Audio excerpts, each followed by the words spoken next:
This is for Math 170. I wanted to show you how to answer questions that you may have in the future using a spreadsheet, because I'm suspecting that when you decide to go to buy a house or you have questions about your student loan, you're not actually going to remember any of these crazy formulas. And I tried looking them up on the internet and they're not readily available, so sorry about that. So I wanted to make sure you can just crack open a spreadsheet and answer your own questions about your own mortgages. So I just cracked open a spreadsheet, and I'm just going to say, I'm going to use the same numbers in the book. I'm going to assume $120,000 loan, which is not realistic, but you know, it was realistic recently, maybe 10 years ago. Okay, and so what I'm going to do is I'm going to say a monthly payment. So you put an equal sign in here. It means we're going to calculate something. Equals A1, so that's how much your loan is, times, now the loan amount is going to be 7.5% interest. So you just 1 plus whatever the R is, 0.075 divided by 12, because you're going to do this monthly. Okay, that's just going to tell you how much you would owe after 1 month of interest has accrued. I mean, like, interest meaning not in your favor but in the bank's favor. So this is how much you owe. You went from owing $120,000 to owing $120,750. Okay, then in line C, let's say we make a payment. So we're going to say equals B1 minus, and it says your payment is, I don't know, yours was like $839. I'm just going to make it $840. Okay, and that's how much after you pay off. So you can just keep calculating these over and over and over, but let me do something first. Over in column E, I'm going to say, how much money did we decrease this loan by?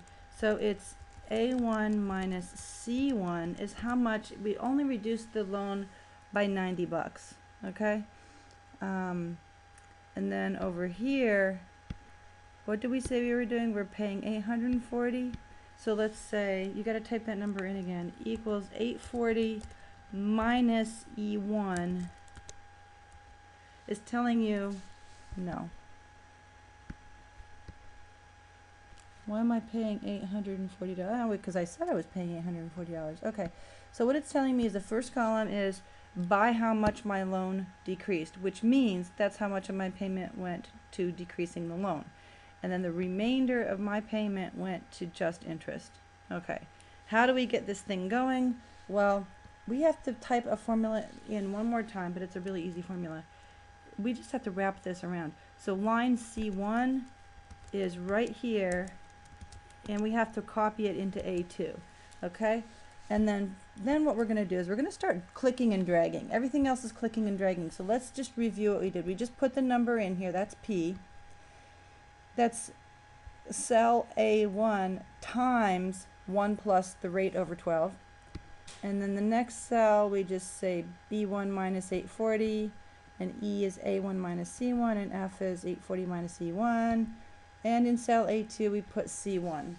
Okay? All right, so all of those have equals in front of them, except for the very first cell. And that monthly payment, you have to key that in manually in C and F. Okay, so that's really straightforward. Now what we want to do is we're going to drag like this. So you click on cell B1 and you click and drag. I'm going to do that a couple more times. So here we just drag, drag, drag. Pretty cool. And you can keep doing that, but you can't go like that. That's not going to make any sense, right? You can only do it one link at a time until you get the thing started. Make sure you got it working. There we go. So how do we tell this computer to keep doing that? Well, you kind of just drag this box,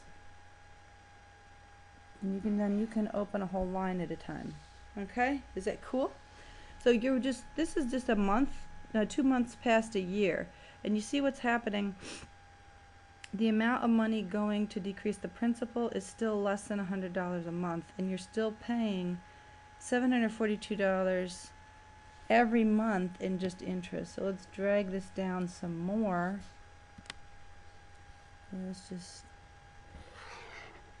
Let's say 2 years out. What's happening? Well, you know, it's getting a little better. So let's drag this out faster and faster and faster. Let's take us to 180 payments. That's about halfway through your loan. You're halfway through your loan and you still owe about 90,000 out of 120,000. So you've paid off 30,000 out of 120. You've only paid a quarter of the loan and you're halfway done paying out the loan. Doesn't that sound weird? Okay, now let's drag this down further. Now 360 months is how many you expect to pay, but I kind of just made up that payment value, so maybe we'll get done early. Let me see, if we go out to 360, what's happening? Yeah, actually that worked pretty well. We actually paid out a month early. A month 359 we paid off. And you may say to me, okay, wait a minute, when I set this up, did I charge the interest and then make the payment, or did I make the payment and then charge the interest? Well, look what I did. I actually charged the interest and then made a payment. And I think that's the way it happens. But let's say, for example, let's say if we did it the other way around. What if we made a payment and then charged interest? You know what? It doesn't make that big of a difference. It just offsets everything by 1 month. So, you know, people make a big deal in these formulas about whether the interest gets charged first or the payment gets made first. It doesn't really matter. Once the cycle gets started, it gets started, and it only changes it by a teeny little bit. But honestly, like, look what's happening. You can just look through this table, and now that it's in a spreadsheet, you can do whatever you want. You can say, hey, wait a minute, it's how much am I paying? You can add up these columns. You can say, well, you don't have to add them up because you know how much the payment is. It's, you know, 840 times 359. So you just take any old random cell you want and say, well, wait a minute, what's 840 times 359 anyway? Well, you need an equal sign or it won't tell you. So it says you just paid $300,000 for a $120,000 loan. Ah! You know, that was pretty nasty.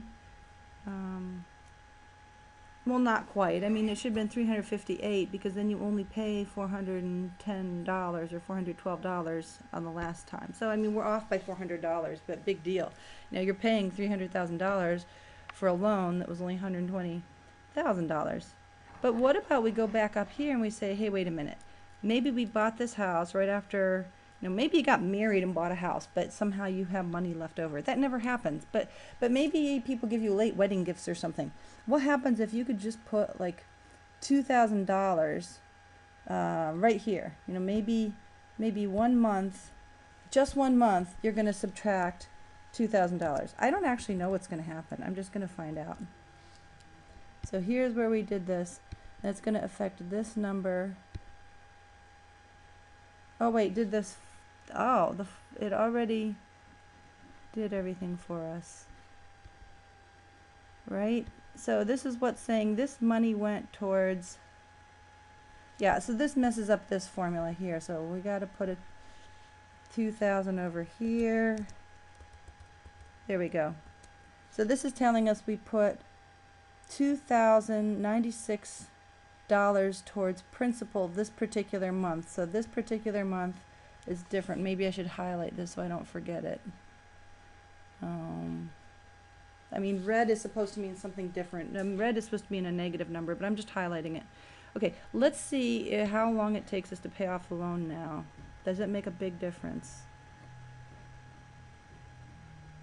So when do we pay off the loan?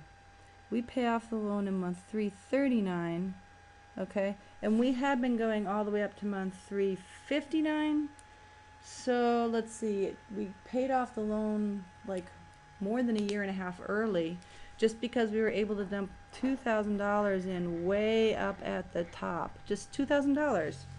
Like we just said, oh, you know, instead of buying a $10,000 car, let's buy an $8,000 car and chuck $2,000 into the mortgage. Just by that action, you just saved yourself 2 years worth of mortgage but how many payments was that? 840. It's about 3 months worth of mortgage payments that you made in a lump sum at the front, and it saved you from about a year and a half worth of mortgage later. So yeah, so just play with the spreadsheet, become familiar with it, ask me if you have questions, because I would hope that somewhere down the road, if you have questions about, hey, if I do such and such to my loan, how will it affect me in the long run? You know, I don't think you're really going to be pulling out formulas. I think you're going to be pulling out a spreadsheet like this and just playing with it. And I hope this has helped you think of ways you might want to use a spreadsheet to think about your finances.